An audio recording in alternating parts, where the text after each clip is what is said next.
एक सेठ की कहानी यदि याद कर ली तो जीवन में कभी गरीब नहीं रहोगे। जय श्री कृष्णा, जय श्री राधे मित्रों, स्वागत है हमारे ज्ञान दर्पण MS यूट्यूब चैनल में। इस वीडियो में आज का विषय है कि इंसान गरीब क्यों रहता है, अमीर क्यों नहीं बन पाता और अमीर बनने के लिए क्या करना पड़ता है। दुनिया का प्रत्येक इंसान हमेशा यही चाहता है कि हम अमीर बने रहें, हमारे पास कभी भी दरिद्रता गरीबी ना आए, क्योंकि गरीबी इंसान को हमेशा तन और मन दोनों से दुखी करती रहती है। प्रत्येक इंसान यही सोचता रहता है कि गरीबी कभी भी हमारे पास ना आए। तो दोस्तों, गरीबी कैसे खत्म होती है और अमीर कैसे बना जाता है? क्योंकि अमीर बनने के लिए अर्थात हमें धनवान बनने के लिए पैसों की आवश्यकता हुआ करती है, जिसे हम लक्ष्मी कहते हैं। तो आइए देखते हैं कि लक्ष्मी हमारे घर में कैसे आती हैं। हमें ऐसा कौन सा कार्य करना चाहिए जिससे लक्ष्मी हमसे कभी भी रुष्ट न हो और हमारे घर से कभी न जाएं। तो देखते हैं इस वीडियो के माध्यम से, इस कहानी के माध्यम से। परंतु आपसे निवेदन है कि वीडियो के अंत तक बने रहें ताकि आपको संपूर्ण जानकारी हो सके। और हाँ, यदि आप हमारे इस चैनल पर नए दर्शक बंधु, नए मेहमान बन के आए हैं तो हमारे चैनल को सब्सक्राइब कर दें, बेल आइकन को दबाना ना भूलें, क्योंकि आने वाली हर वीडियो का नोटिफिकेशन आप लोगों तक सबसे पहले पहुंचे। और हम प्रतिदिन एक नई कहानी लाने की कोशिश करते रहते हैं, इसलिए आपका एक सब्सक्राइब हमारे लिए बहुत महत्वपूर्ण है। एक समय की बात है, एक सेठ जी थे, बड़े धनवान थे। लक्ष्मी उन पर बड़ी ही प्रसन्न थी। दोस्तों, रात्रि में एक दिन सेठ विश्राम कर रहे थे, अर्थात सो रहे थे, तो उन्हें देवी लक्ष्मी ने सपना दिया और सपने में आकर के ये कहा कि हे सेठ, अब हम तुम्हारा घर बार छोड़ करके जा रही हैं।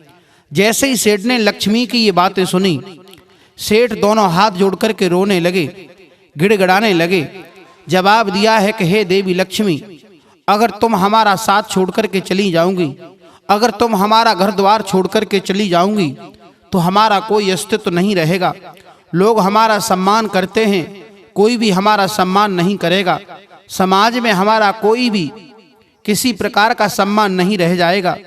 मैं तुम्हारी वजह से कभी भी मंदिर नहीं गया, मैंने कभी कोई दान धर्म नहीं किया। संसार के लोग मुझे क्या कहेंगे?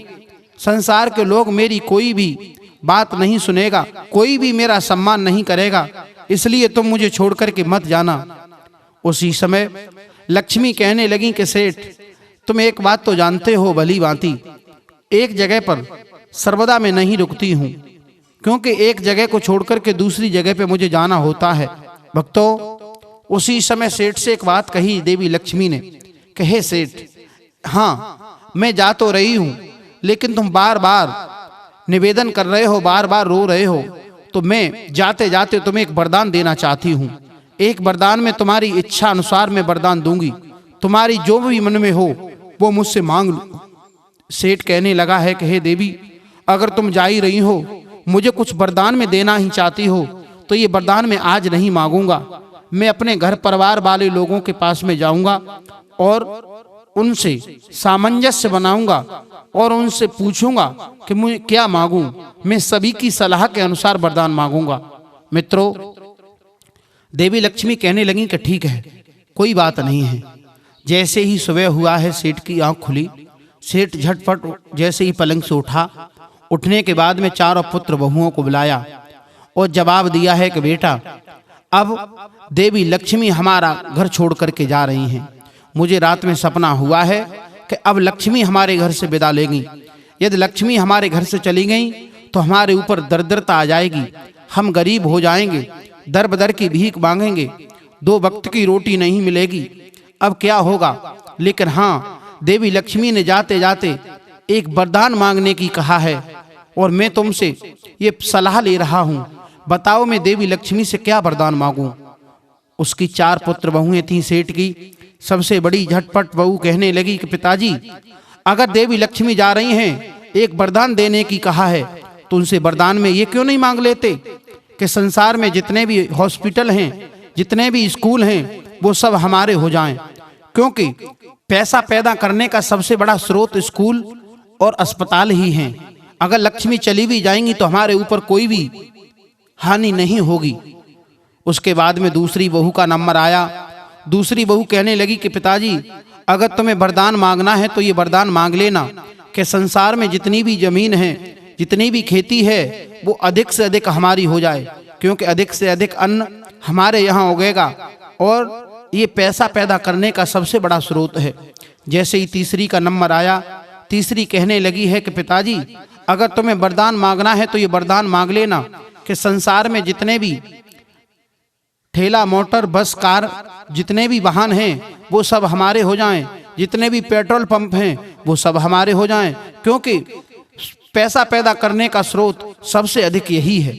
जैसे ही सबसे छोटी बहू का नंबर आया, छोटी बहू कहने लगी है कि पिताजी, ना ही तुम्हें ठेला मोटर मांगने की आवश्यकता है, ना ही तुम्हें खेती मांगने की जरूरत है, और ना ही तुम्हें अस्पताल और स्कूल मांगने की जरूरत है। केवल तुम जाकर के मेरे कहने से एक वरदान मांगना, ये कहना कि हे देवी, अगर तुम हमें छोड़ करके जा रही हो तो हमारे घर परिवार में कभी कलेश उत्पन्न न हो, हमारी बहुओं में कोई लड़ाई झगड़ा न हो, हमारा परिवार प्रेम से इसी तरीका से रहता रहे। मित्रों, जैसे ही सबसे छोटी बहू की बात सुनी, एकदम से सेठ के दिमाग में झटका लगा। उसके बाद में जैसे ही संध्या का समय हुआ, सेठ अपने पलंग पे आकर के उसी तरीका से सो गया। जैसे ही रात्रि का समय हुआ, देवी लक्ष्मी प्रकट हो गई उसके सपने में और जवाब दिया है कि हाँ सेठ, तुम अपने घर परिवार वालों की सलाह ले आए, बताओ तुम्हें क्या मांगना है, तुम हमसे मांग लो, और हाँ, होश और हवास के साथ में मांगना। ऐसा मत कर बैठना कि तुम जल्दी में कुछ और मांग बैठो, उसके बाद में कहो कि मुझे ये नहीं, ये चाहिए। उसी समय सेठ कहने लगा है कि हे देवी, अगर तुम हमें छोड़ करके जा ही रही हो तो हाथ जोड़ करके मेरा निवेदन है तुमसे, केवल एक वरदान मुझे देती जाओ कि मेरे घर परिवार में कोई कलह उत्पन्न न हो, मेरे परिवार के लोग सभी अच्छे तरीका से रहें, प्रेम से रहें, मेरी बहुओं में कोई लड़ाई झगड़ा, कोई कलेश उत्पन्न न हो, मैं ये वरदान मांगना चाहता हूँ। जैसे ही सेठ की ये बात देवी लक्ष्मी ने सुनी, उसी समय देवी लक्ष्मी कहने लगी, वाह सेठ वाह, ये तुमने बहुत अच्छा वरदान मांगा, और हाँ, इसी वरदान के साथ ही साथ अब मैं तुम्हें एक बात और बता दूं, अब मैं तुम्हारा घर छोड़ करके कहीं नहीं जाऊंगी। सेठ कहने लगे, वो क्यों?